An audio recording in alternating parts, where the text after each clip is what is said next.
And we've got 17 folks in the room, so I'll go ahead and start letting people in.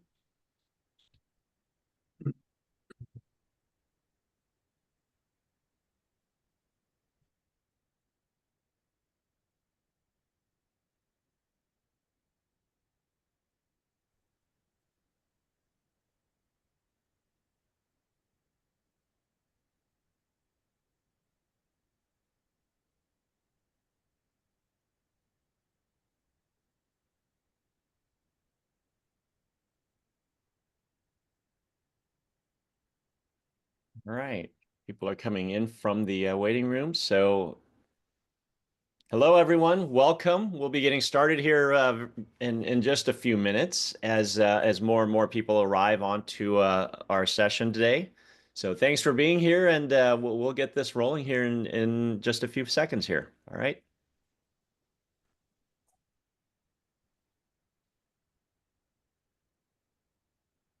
I see that some of our friends from Business Oregon are signed on. So great to have Sharon here. Just looking at some of the names that are coming in. So thanks everyone for attending.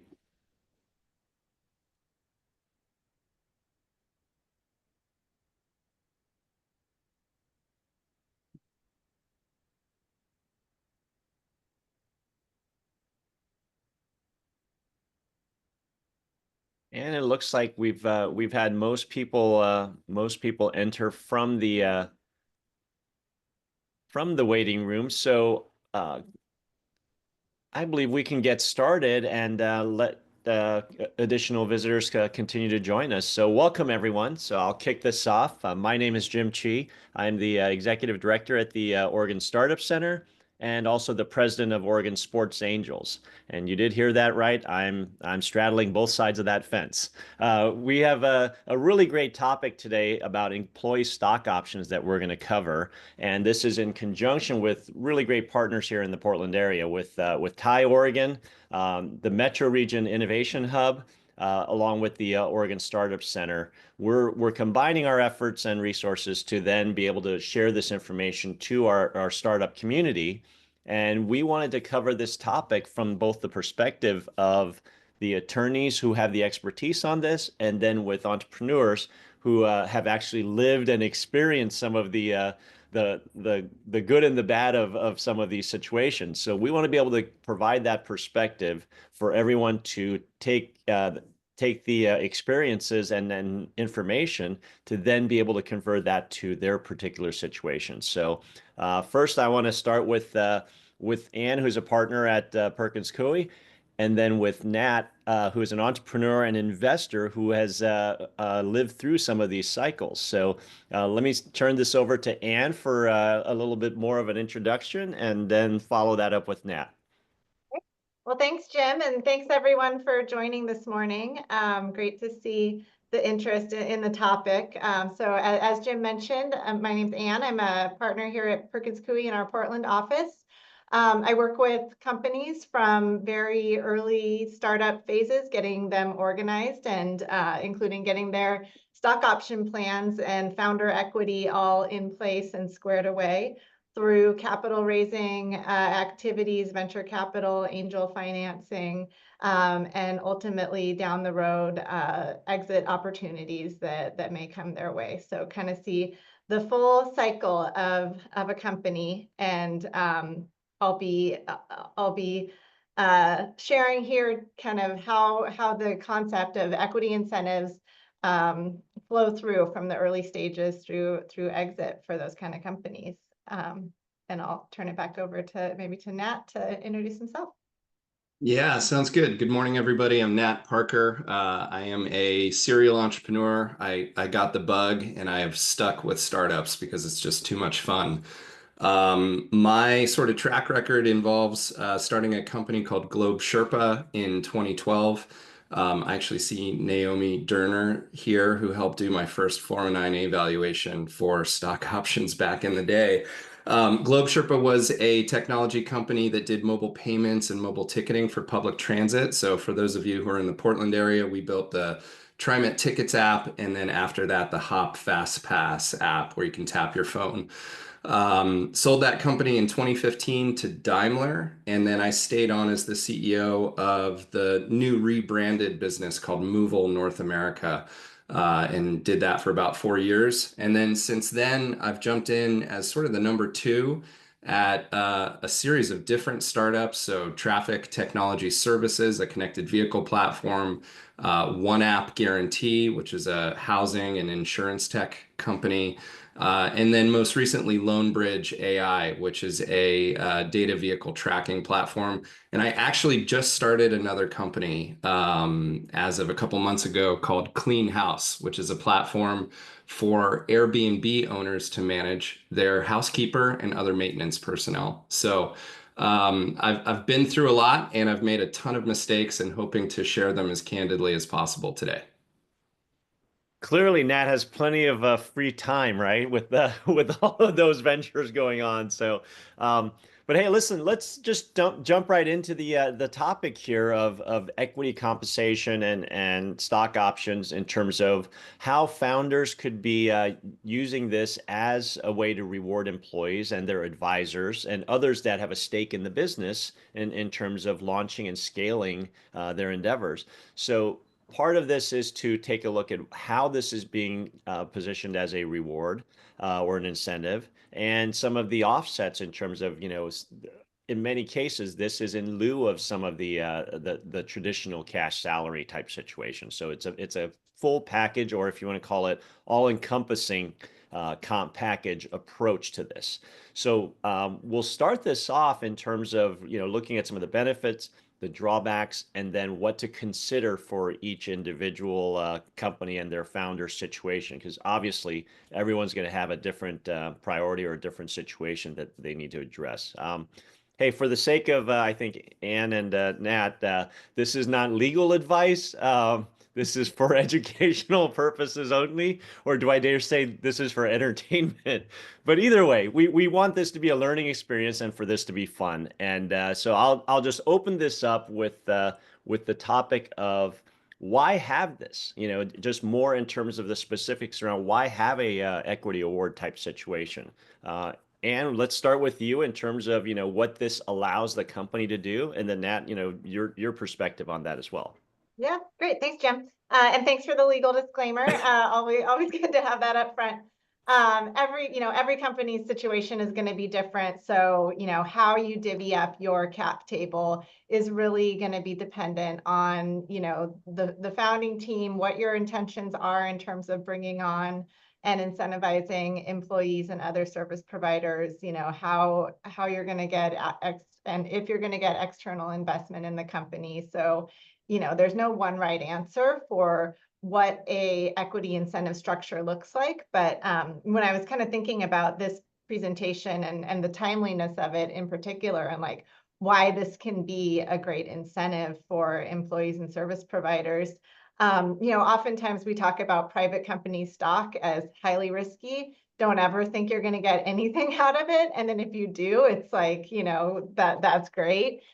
Just because it isn't freely tradable on a public market. We're all probably seeing what's happening in the public markets now. And so I think, that kind of underscores a little bit more even that private companies are a great contributor to the economy, and allowing employees and founders to participate in that is a great way to provide an economic incentive to people who are not necessarily working for the big public companies out there. And as Nat has done, throughout his career, fostering innovation in our communities and allowing the growth of kind of that private wealth. So that's, kind of a little bit of a philosophical viewpoint, but just on the why, and really it's an incentive. And the more that you can have people who are invested in the work that you're doing,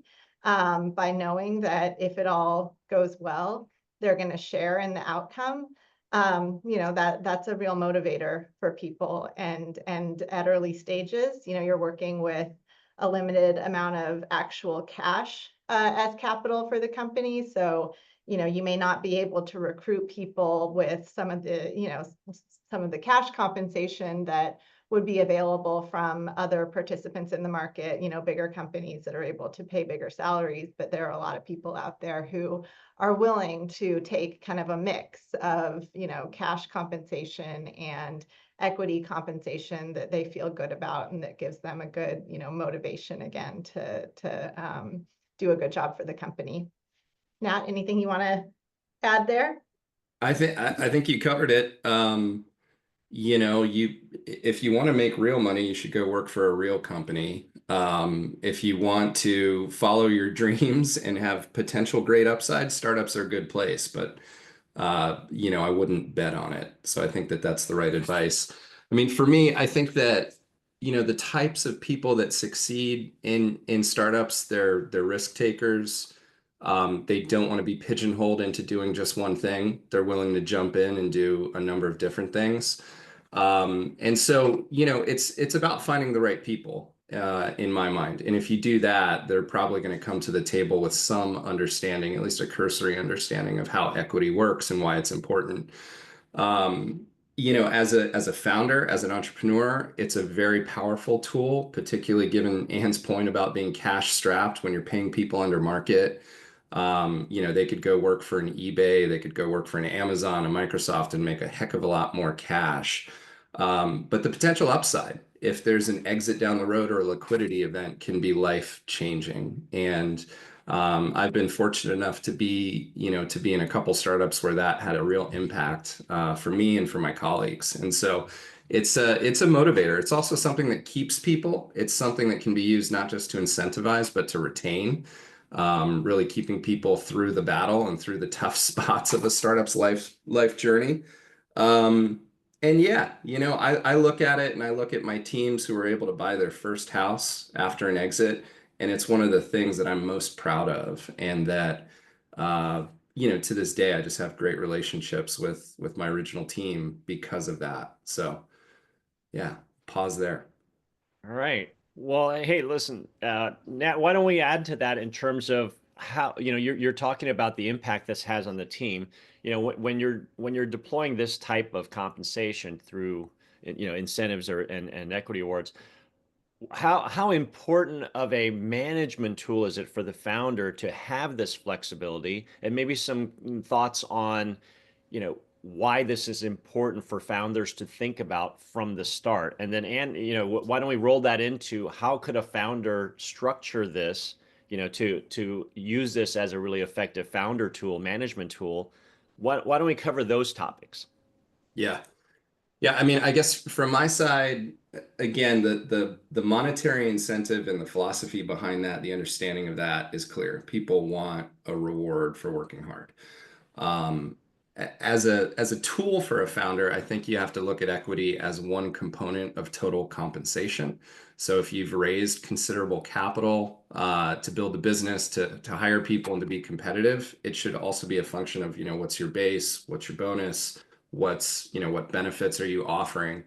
But to me, I really like the early stages of startups, and I like finding people who are willing to work below market and invest in the opportunity for a great reward. I just think that that's already like a perfect recruitment tool in many respects for finding the kinds of people that, in my experience, typically thrive at those early stages of a business.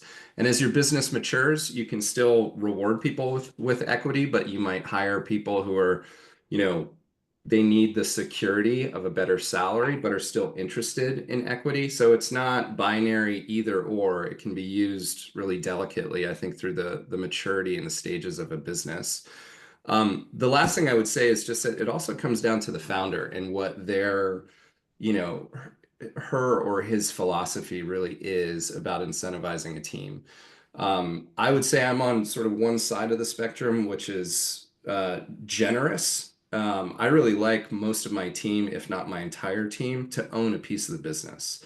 And that's because it allows me to really say, this is our company, this is your company, and that's why I need you here Saturday at 8 a.m. I mean, that's sort of a joke, but there's been a lot of Saturdays, where you have to come in and work at a startup. And so to me, it's also a lever to say, look, this isn't just a 9 to 5. You're not clocking in and clocking out. You're an owner of this company. This is your company. So I expect everything from you, and that's it pays off if you do that. Great, great. And how would founders, approach putting this in place? Yeah.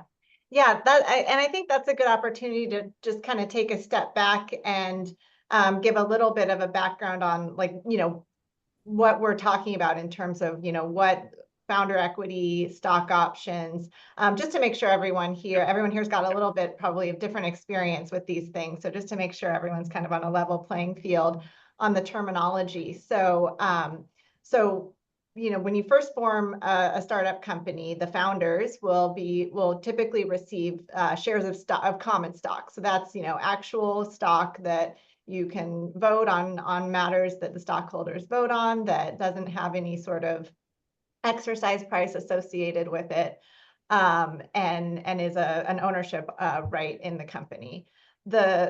Oftentimes that stock will be subject to a repurchase right over time, and so the repurchase right you can kind of think about as the same as like a vesting schedule, which is that you earn the stock over time based on how long you remain with the company. And that's a protection, one for the founders kind of as between themselves, that, if you start out with a couple of founders, both are equally committed and something happens and one can no longer devote as much time or moves on to other things, that if they leave the company, you're not kind of stuck sitting there with one founder really kind of carrying the weight, but having an equal ownership interest long term with the person who exited early. So that's kind of the founder team, and there are a lot of nuances that go along with that. And again, some like in terms of founder splits and what the vesting schedule looks like, what investors are going to expect down the road. They may expect some additional vesting to be layered on top of what you've already done. So it's not a static thing, but that's kind of the typical structure from the outset. On top of that, there will typically be a stock option or an equity incentive pool for employees, contractors, advisors, independent members of the board of directors, that is reserved as a percentage of the overall ownership of the company. And then the board has the ability to issue those equity grants out to service providers over time. And the most typical form for that is a stock option, which is it's not the actual shares like the founders have. It's an option to buy shares of stock. And the exercise price for that option is based on the value of the stock at the time of grant. So very early, that's going to be pretty low. As the company grows, it increases. Nat mentioned Naomi here, who is, among other things, provides valuations for that purpose. And I don't want to get too much in the weeds for that, but that is a very important aspect of issuing stock options. And there are a lot of tax, implications around setting the right exercise price and doing things kind of right, having board approval of options, all the kind of legal overlay that goes along with it. But kind of at its basic, you're granting the right to buy shares to your employees and other service providers. And just like founder stock, that would typically vest over time as kind of the retention tool that we've been talking about. And once the shares are vested, the employee has the ability to buy the shares. So that's kind of high level structurally how this would work. It's as you move along through the trajectory of the company, the cap table is going to change. Investors are going to come in. They're going to want potentially a certain amount of shares reserved in the stock option pool. So again, not necessarily a static thing, but it's, as you're setting up the company, important to be thinking through these things and like, what do I want my pool to look like? Do I want it to be 20% because I want to have a broad-based grant to all the team members, like Nat mentioned with his team, or do we want a smaller pool because we're really going to reserve equity for a smaller group? So, a lot of considerations there, but just wanted to make sure everyone had kind of a sense of of what the various flavors of equity looked like. And there are others too that we can get into if we have time, but that's kind of the most typical, at least at early stages.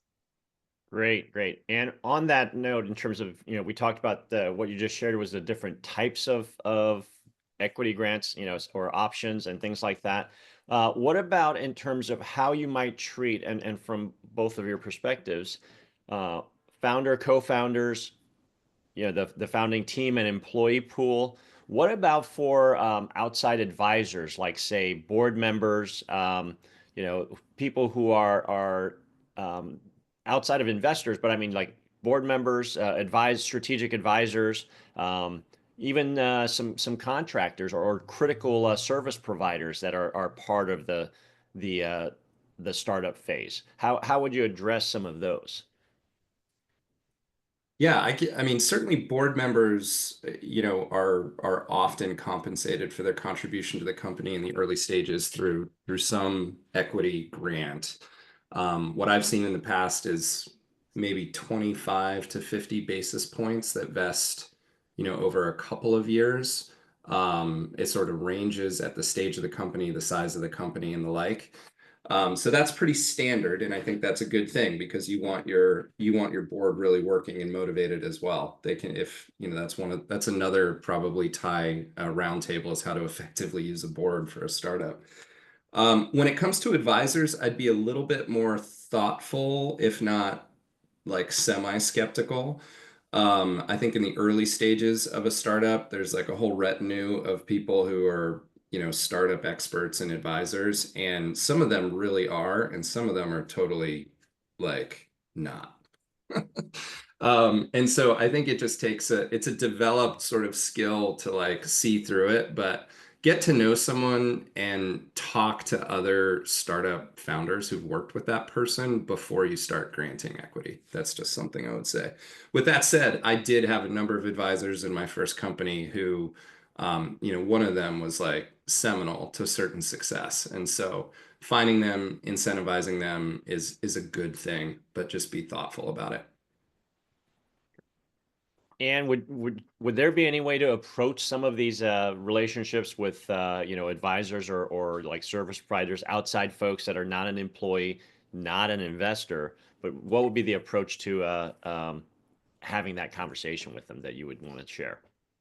Yeah, I think it really does come down to kind of like what's the commitment, and is it something that that's worth giving up an ownership stake in the company for. So I do hear from a lot of founders wanting to bring on advisors early on and compensate them with equity. And I think, the way that Nat kind of described that was spot on. Just kind of look at what's the value. But, certainly you'll want that equity to still vest over time, like any other service provider. And the other piece of that I see a fair amount of is like, be sure to keep track of that. So, especially with advisors where they're not providing service to the company on a day-to-day basis, it's very easy to kind of, set a 2-year to 4-year vesting, whatever, the commitment is, vesting schedule, and then just kind of forget about it. And, 5 years down the road, you're doing an acquisition or some other type of transaction, and you're working on the waterfall, and it's like, well, that person actually only worked with us for 6 months, but we never terminated their contract or like had any official communication that their vesting was going to stop. So they're fully vested, and they get, they get to participate in the transaction potentially. So just being very mindful about those things. The other just kind of technical piece on, employees versus everyone else is that there are different types of stock options that would apply to employees. And the difference is really a potential tax benefit for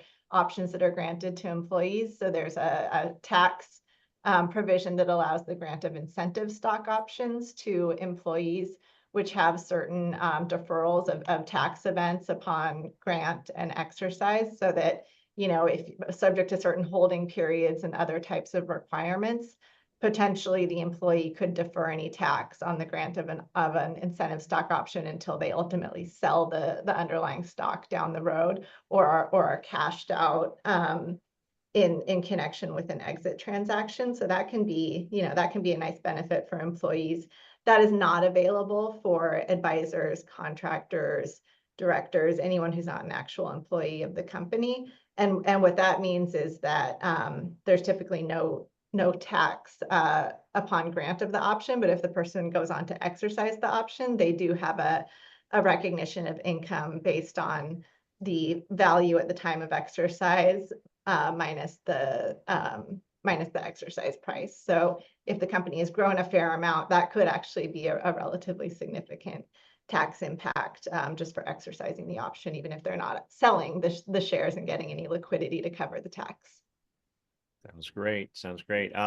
Hey, there's thanks for everyone submitting questions into the chat. So I think we are starting to cover some of them, and some of the topics are being addressed without the specific question being posed in terms of investors who are contributing capital versus sweat equity is one of them. There's a couple of technical questions on certain IRS forms and some of the cap table elements here that we'll come back to, because those are a little more technical, detailed questions.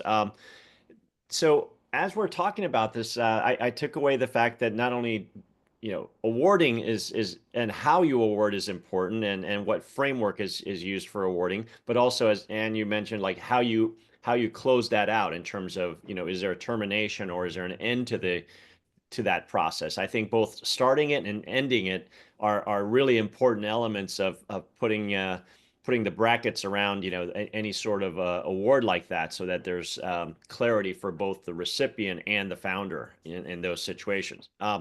Great question here about how does the choice of corporate structure come into play? C Corp, S Corp, LLCs.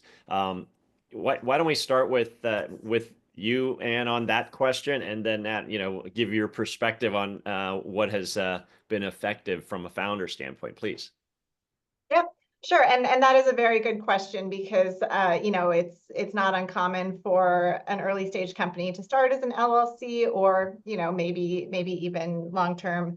There are reasons to have an S Corp or an LLC. What we're really talking about as kind of the typical structure of founder stock and stock options is a corporation. For LLCs, there are ways to compensate employees with equity, but it is different, and different considerations. You can do stock options, but you don't get like the incentive stock option versus NSO distinction for LLCs. Profits interest is a pretty a tool that LLCs sometimes use for equity grants, but there are a lot of considerations around that, because the grant of a profits interest is actually an interest in the company. So you could end up in a situation where, without really realizing it, your employees are members of the company and have to have their income reported on K-1s, and the tax consequences of that can be pretty significant if that's not your intention. So I think for our purposes, we're really focusing on the typical C corporation that's going to be looking for venture capital financing, and just as kind of an aside, it's a little bit outside of the topic here, but usually like a Delaware C corporation, that piece doesn't matter for the purposes of stock option grants, but just as anyone here who's kind of thinking about like what's the right structure for my company, kind of the gold standard for a VC-backed company is a Delaware C Corp. Yeah, not a lot to add to that, other than the fact that, typically you'll incorporate as a C Corp or an S Corp, and as part of that, you'll set your option pool. And I think Anne has good documentation about that, but that's typically somewhere between 10 to 20% that you would see there. The reason for this is not just to make sure you've got the dry powder to get your employees excited, but it's to be dressed up for the dance when it comes to talking to professional investors. They're going to want to see that you have your house in order, that you have the correct approach to finding the best people, that you have proper vesting, 4-year vesting with a 1-year cliff to sort of level the playing field for everyone. So this is, it's really about incentivizing your team, but it's also, I think, showing up with a degree of sophistication and understanding with institutional investors, if that's part of your, your thesis and what you need to go. I think we started as an LLC early on, $50, Oregon Secretary of State. I was like, there's nothing to this. This is easy. And then, very quickly thereafter changed to become a C corporation and go through that. So I did see a question. I think is it Heap? Heap had a question here in the early days. I don't know if, Jim, this is a good time for that, but I think it's kind of the similar time frame here. How do you think about division of equity among founders? And is it okay to address that real quick, Jim? Yeah, yeah. I hope I didn't miss that, but yeah, please. I mean, I think you definitely should address that because I think there's, solo founders, co-founder situations or multiple co-founders, that kind of situation. Yeah, so it really does depend, I think, on the circumstances. I had the very brilliant idea of splitting my equity 50-50 with my original co-founder, who was the technical co-founder of my first company. I didn't really know what I was doing. That came back to bite me a little bit later, not because of underperformance by my co-founder or colleague per se, but because investors want the CEO they want one throat to choke, and they really want someone at the end of the day to be responsible for the business. And so if you're the founder, the CEO, typically even having like a marginal percentage greater than other co-founders is important for that dynamic, something that I learned later on. And in fact, our board made equity adjustments, gave me more later to reflect that. The other is also just kind of understanding the role and the importance of each role in that co-founder group. And I didn't really understand I knew what I thought a CEO was and did, but I had to really live multiple lives in a company and near-death experience to understand that the CEO role is a unique, lonely, and very powerful and important place to be. And so typically you'll see CEOs compensated above and beyond their co-founders because of the nature of the role in that seat itself. And that's something to be okay with and to feel okay about. In terms of how you divvy up with other folks, it's really, again, it comes to your philosophy. I've seen a lot of entrepreneurs who, I'm the founder, I'm going to have 80, 90%, I'm going to have 10% that I'll give to these other folks who jump in. It really depends. If you've built technology, if you're a technical founder and the CEO, you probably would accrue and deserve more founding equity on the front end. But if you're non-technical, you're building a software business, you need someone who's the brain trust, you should pay them accordingly. So I've seen it go a number of different ways. In my most recent company, I brought on my former chief marketing officer, a woman named Christy Parrott, as a co-founder because I knew that user acquisition, via social was going to be a big go-to-market, a big part of our strategy. And I wanted someone whose expertise, really was invested in that. So I brought someone on as a marketing co-founder. So it just depends on the business and where you are, what your philosophy is. But the idea is generally get comfortable having a smaller slice of a much bigger pizza than sort of hoarding that 10-inch pizza for yourself. Like just, we're going to go with the big pizza. I'm going to have less, but it's going to be awesome. So. Great perspective there. Great perspective there. Hey, as a follow on to that, there was a question related to, since we're talking about the, how the pie gets sliced up.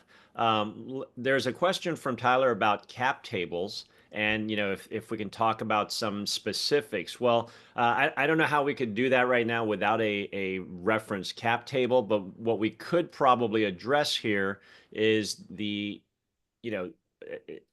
in theory, how should a cap table, look in terms of from a founder's perspective, and then from cap tables are going to be most important for investors to review.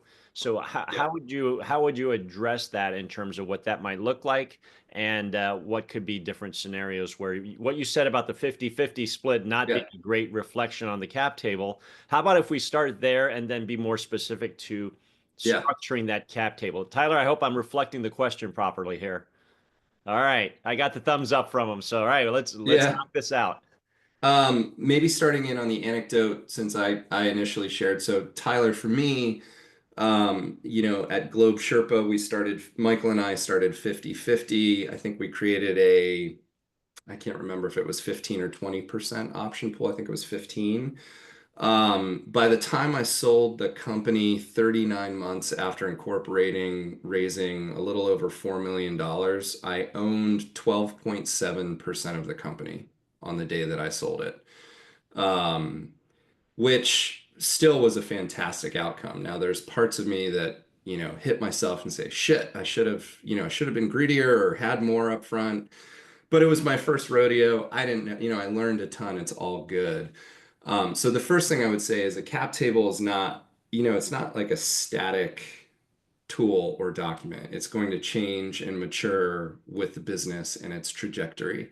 And key to that, of course, is how much money you need and how much you're going to have to dilute common, with preferred shares and raising money through equity. So that's a big piece of it. It's sort of looking at it over the course of like, what kind of money do I need to get started? What's that going to look like? What's the valuation of the business at each discrete financing? I'll give you an example. I think we had a very early cap on our business, $5 million, something like that. I can't remember what it was on the second fundraise, but it was an up round and it was great. My company was off to the races. We had built the first app in Portland, and I had won a big deal, like a $3.2 million contract in the DC area. Well, 30 days after winning this contract and I'm staffing up, I'm getting people together, and I say, hey, I'm not going to raise more money. I've got real money. $1 million of that $3 million contract was upfront cash. And I was like, sweet, I don't have to dilute everybody. 30 days after winning the deal, my biggest competitor sued us, alleging that we'd stolen their intellectual property. Total frivolous, lawsuit to just stop us. And sure enough, it did, because we were doing business with government. Government said, hey guys, sorry, just too risky, can't proceed with this contract. We were shit out of luck. I had I think it was 7 weeks of runway of cash for what I had at the time. Couldn't win any new business and suddenly had to raise a bunch of money. And so I ended up raising like 970 grand in 6 weeks. But to do so, I had to make the terms favorable for investors, give them a discount into the next financing. So suddenly your equity in your cap table starts getting, it has more shape and more edges than you thought it might. So it really depends on what's going on in the business, right? We ended up raising the money, settling the lawsuit.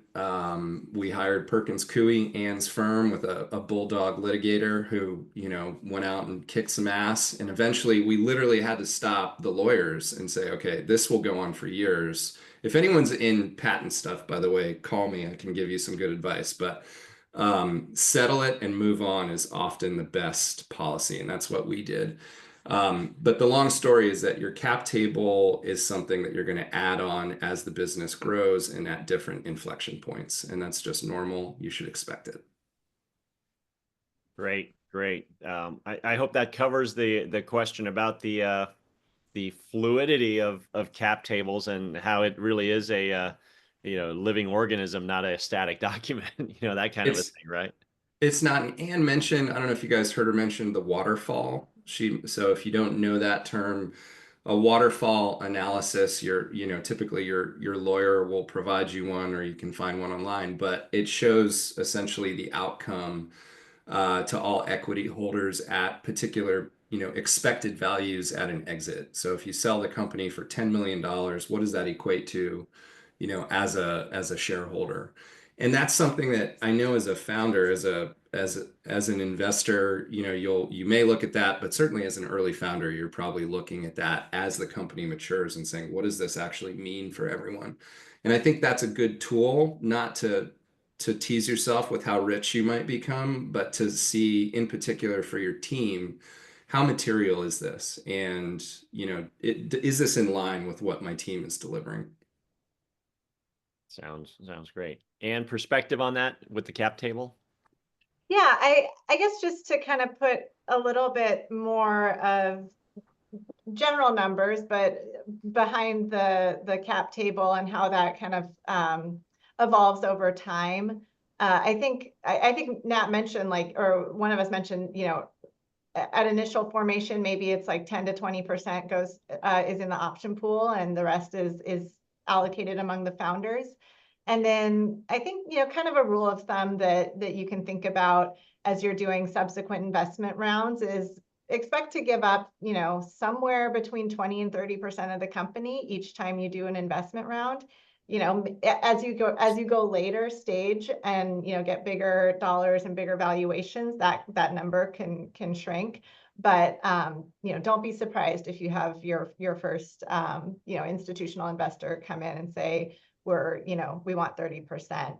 And all of the math behind that is really a function of like, what percentage ownership do the investors want? And then the amount that they're investing and the valuation, those are the inputs that go into it to come to, what the investment looks like. So, Yeah. Yeah. That's a whole other topic there, is like, how do you value your business and what terms are you raising against, which is really, primarily a function of what will the market bear, what will investors sign up for. But there's some good, best practice. And I think most startups these days, and you can probably speak to this better than I, are raising against, convertible notes or safe note type of instruments where you don't place a valuation per se on the business, right ahead. But you would likely include some kind of cap to how much so in effect you are valuing the business, but not through like a priced round, at least when you're super early, pre-revenue, kind of seed stage. Yeah, I would agree with that. And just to bring it back to kind of the equity incentive, each time you maybe not in, the convertible note safe situation, but each time you raise, a priced round, your investors are going to want to see a certain allocation to the equity pool. So you're going to have to expect to have that, if it needs to be bumped up each time you receive a priced round as well. And what that's going to be based on is just, what are your needs for the next 12 to 18 months until you raise your next round, because the investors want to make sure that right after you close the round, you're not coming back to them and saying, oh, we need to dilute you so that we can issue options to our employees. Right. Okay, great. Hey, there's two technical questions that I thought we could try to address, briefly, which is Form 83B, why is it important? And then there's a 409A valuation, that Brian asked as a question in terms of 409 valuation related to granting stock options. So if maybe we can answer those two technical questions, then we can get to the additional topics. Yeah, I can touch on those pretty quickly here. So on the question about 83B elections, so that's generally going to relate to the issuance of founder stock or stock that is subject to vesting or a repurchase right over time.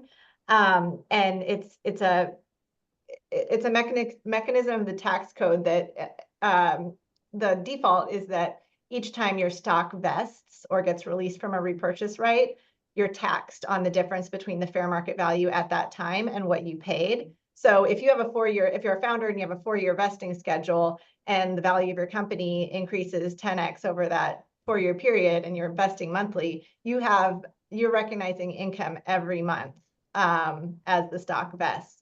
that's not desirable to to anyone really, especially if you bought your shares for, you know, less than a penny when you were a founder. So what the 83B election allows you to do is file an election with the IRS at the time you get the stock that says, I want to be taxed now on the full value of my stock issuance. And because you're typically paying the fair market value at that time, there's no difference between fair market value and what you paid. So there's no tax impact. And then as you vest, because you filed the 83B election, you don't have that undesirable outcome of recognizing tax each time. It's typically not an issue with stock options, with one exception if you have options that are early exercisable, which is something that you wouldn't really want to do without, you know, having good advice from your lawyer anyway, because there are other considerations that go along with that. But if you have options that are early exercisable and someone exercises them before they're vested, the 83B might come into play in that situation as well. And then on the 409A, so the 409A valuation provides a safe harbor, again, an IRS code provision that provides a safe harbor that says if you have a third-party valuation that sets the fair market value of your common stock, that the board, you know, reviews and approves and uses to set the exercise price for the shares, then we're gonna, you know, give you the presumption that the exercise price is equal to the fair market value. So in terms of timing for when you need to have that done, it would be before the board approves a stock option grant, which just from a procedural perspective, the board of directors of, and again, this is all assuming you've got a corporation which has which would be required to have a board of directors. The board approves every stock option grant and other equity grant from the company. So you'll, you know, typically have a board meeting or do a written board consent that sets out the stock options that you want to grant. It says, you know, we have this 409A valuation, here's the valuation, and we're setting the exercise price of the options on that basis.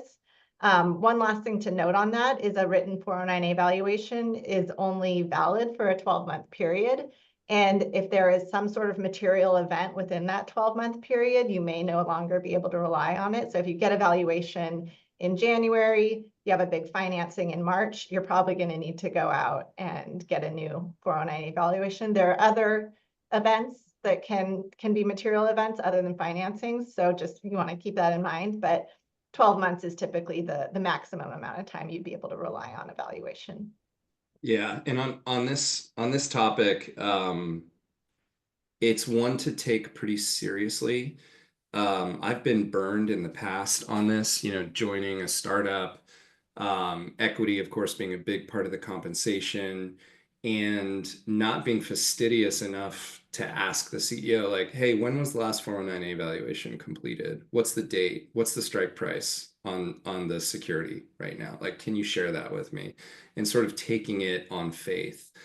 And in fact, like I joined one company, you know, one of the board members who's a professional investor was like, oh yeah, it's a penny stock. It's, you know, 1 cent, 2 cents. 409A had not been completed for like 2.5 years.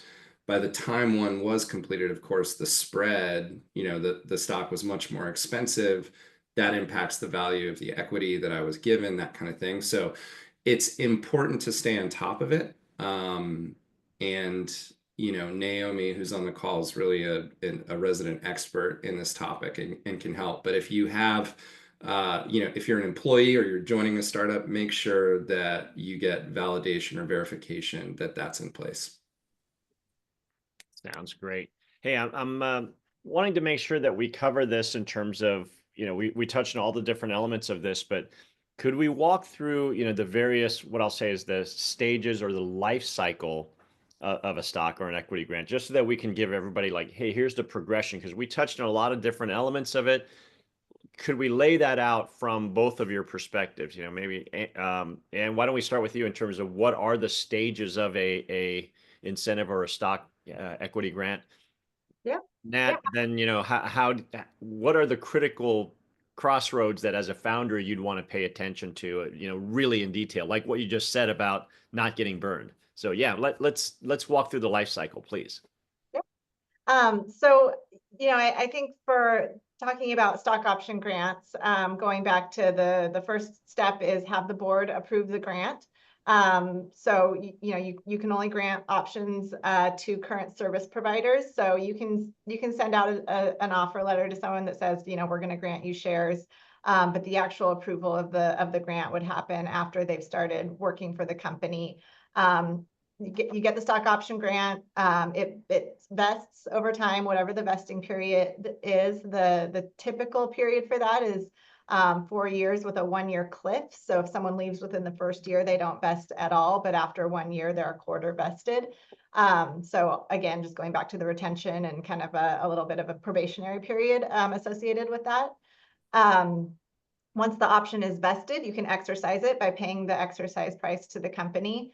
But oftentimes for employees that stay with the company through an acquisition, they'll just hold on to the option until the company is acquired, or other liquidity event happens. It's been kind of getting a little bit more common in my experience for there to be potentially like interim liquidity events, like tender offers and things happening with companies, just because timelines for acquisitions in the last few years have seemed to extend a little bit.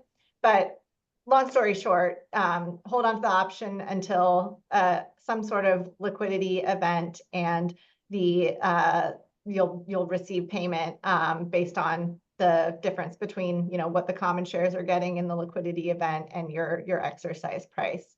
There are kind of all sorts of different flavors around how that works, what the buyer is going to want, if they're going to want to accelerate if you're not vested. And so, that'll all be sort of part of the negotiation of an exit transaction. But that's the main, that's sort of the end game is getting liquidity for the option. And just before passing back to Nat to kind of highlight what he said about 409A valuations and being a big deal.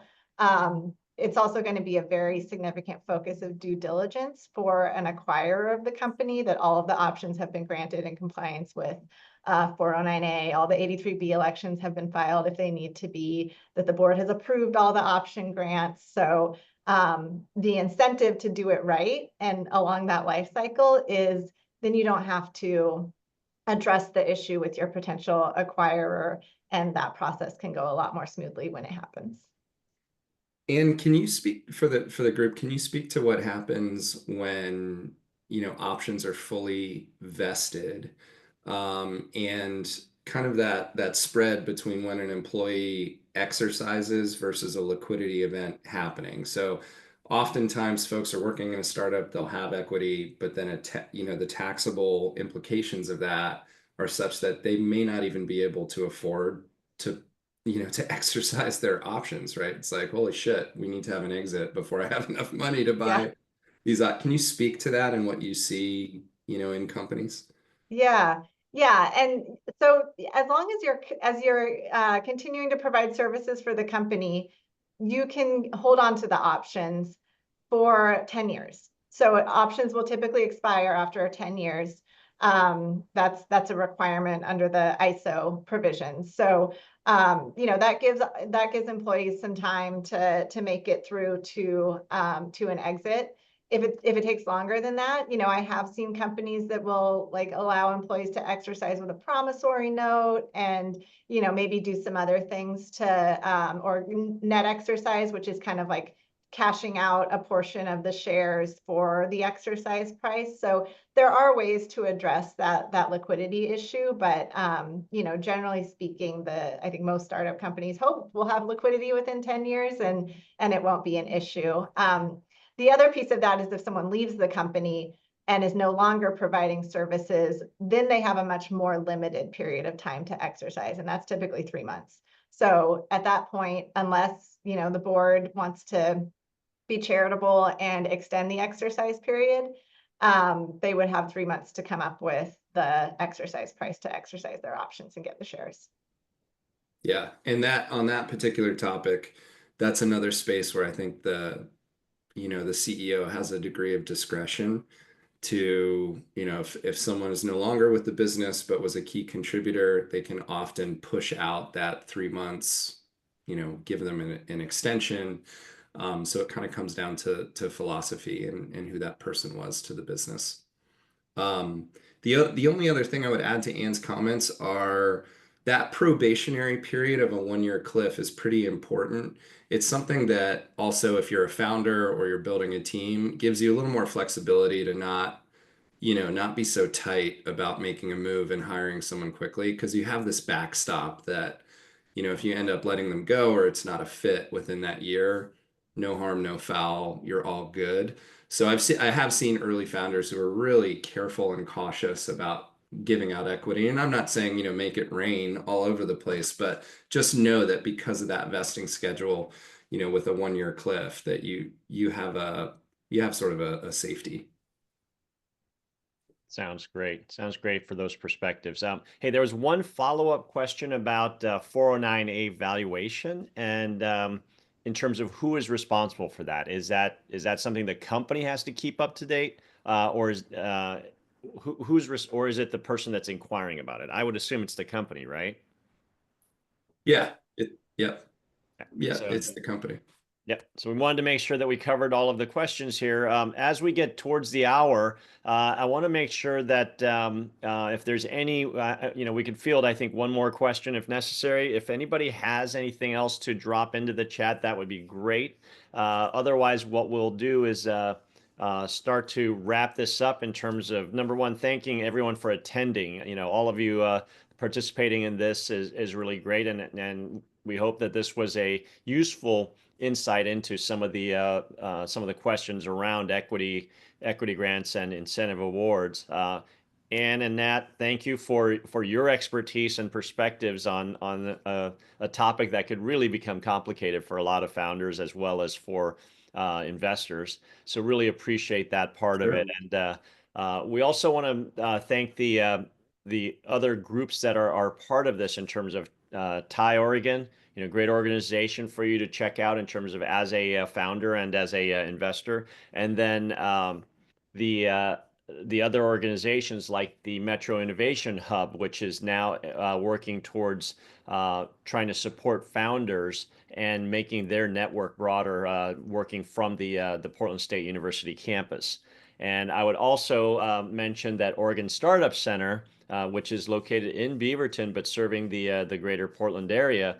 We are going through a little bit of a revamp, and we will be relaunching in June with some updated programming and some additional support for both commercial or for-profit businesses, as well as our nonprofit founders that are out there in terms of trying to support the community. So we want to make sure that we mention all of these organizations because they are resources for you as founders and as investors to connect with the founder community. So we want to encourage that. Reach out to any of us that are part of those organizations. And so we'll leave you with that thought. Hey, one additional question did pop up in terms of 409A needing to be performed by a third party. I believe that's a yes in terms of valuation being performed by a third party.